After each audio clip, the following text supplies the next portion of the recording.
Good morning in Christ everyone and have a blessed day. Welcome back to my channel, Abdon Divilla Vlog.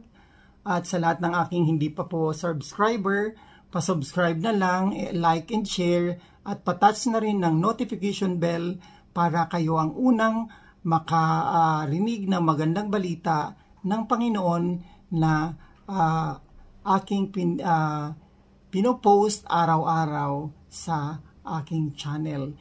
At paki-share na rin sa inyong mga mahal sa buhay para maikalat natin ang magandang balita ng Panginoon dahil ito ang hinihintay sa atin na ikalat natin ang kanyang mga salita, ang magandang balita para magkaroon tayo ng magandang pamumuhay. Ang scripture reading natin ngayon ay nagmula sa 1 Thessalonians